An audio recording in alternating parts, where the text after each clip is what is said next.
Good morning guys! Welcome to another video. For today, gagawa tayo ng ating recipe na tinatawag nating shrimp with salted egg and coconut milk. For our first ingredient, about 18 to 20 pieces of shrimp or hipon.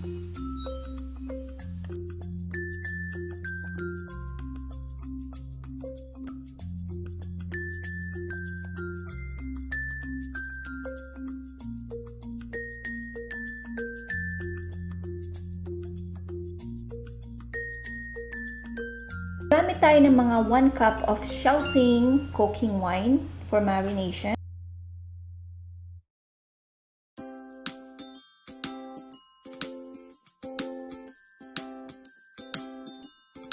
Tapos mga half ng onion.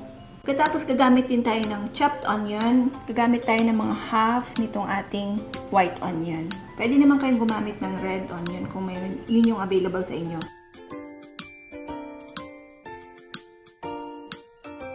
Gamit tayo ng mga half of 5 pieces nitong ating garlic. I-chop natin siya ng maliliit. Mga 1 cup of flour para sa ating pang-coating mamaya kasi i-deep fry natin yung ating shrimp. Our seasoning, gagamit lang tayo nitong ating half nor cube na shrimp flavored at saka nitong ating pamintang durog. Tapos pwede pa tayong gumamit ng konting salt, depende sa inyong panlasa. Naman ating onion leaves, pang garnish na lang natin ito. So, optional ingredient na lamang po ito. So, yun na guys, ito na yung ating mga ingredients para sa ating recipe for today.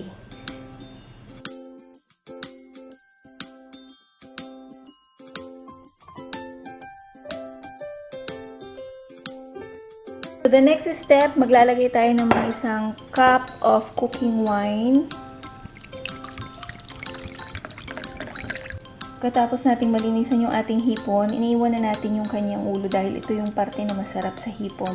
Ibababad natin siya sa ating cooking wine for about 20 to 30 minutes.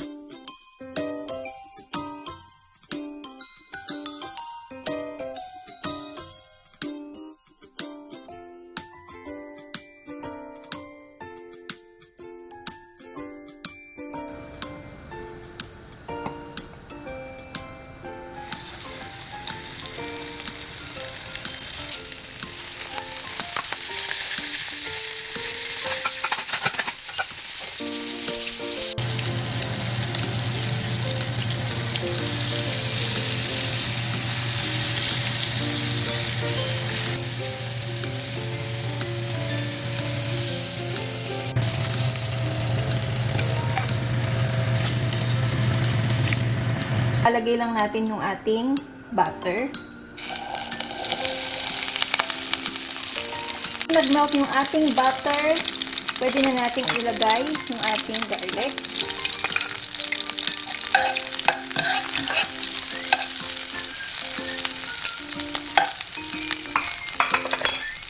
Pagkatapos, yung ating sibuyas.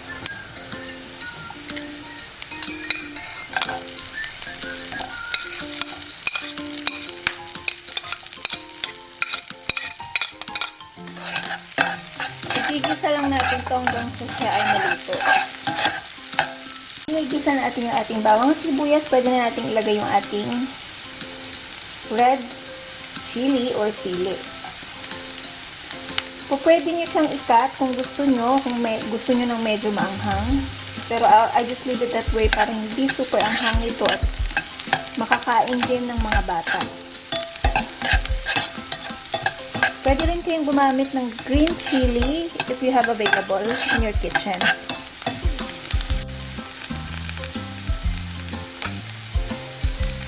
At this point, pwede na natin ilagay yung ating itlog na maalat. Dinagdag ko yung white dito. Pwede nyo tanggalin yung white kung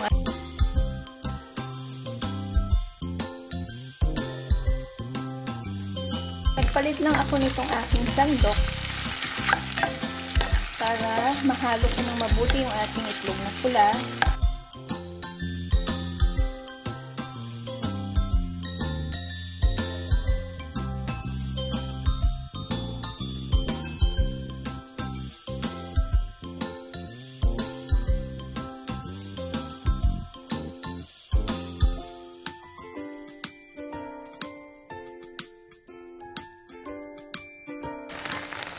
gusto nyo mawala ng yung lansa nitong ating shrimp, pwede kayo maglagay ng ginayat na ginger. So, ito ay optional lamang na ingredient. Nasa sa inyo kung gusto nyo ng luya or ginger sa inyong pagkain. So, magdadagdag ulit tayo ng half pan itong ating coconut milk.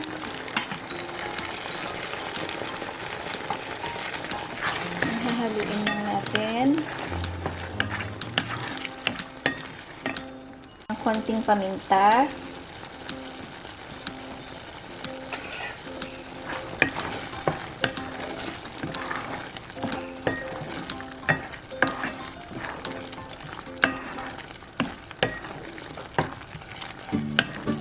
Pwede na ito. Pwede na natin ilagay yung ating hipon dito sa ating kalan. So, lagyan na natin isa-isa yung ating hipon. Saglit na lang natin ito lulutuin. Kasi actually, luto na itong hipon na ito eh.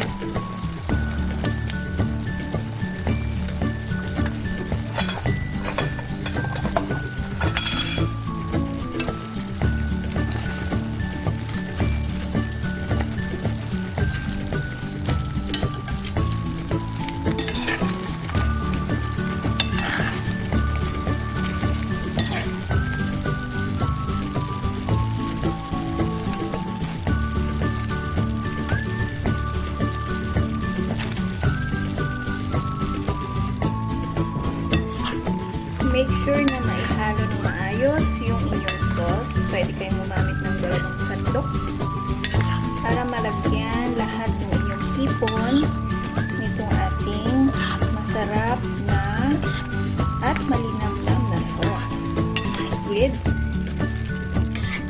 salted egg and creamy coconut milk. Pwede nyo nang patayin yung inyong apoy. Tapos haluin na lang ng maayos para malagyan lahat ng sarsa yung inyong deep fried hipon.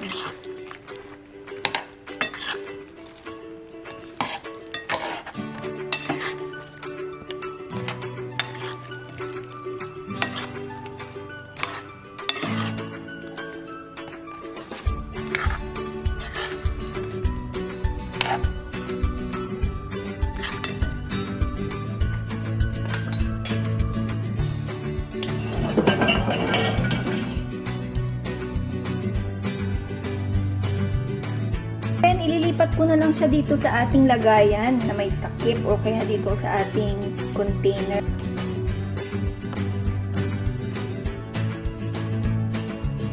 Pero po pwede nyo na actually kainin doon sa inyong pan.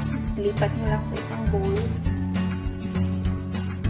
And ready na siya for serving.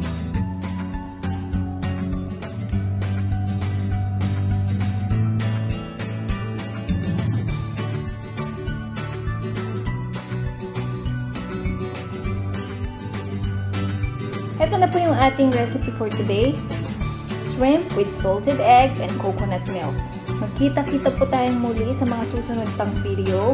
Don't forget to subscribe to our channel para po ma-update kayo kung meron tayong mga recipe o bagong recipe kagaya nito. Maraming salamat muli sa inyong panunood at pagsubaybay.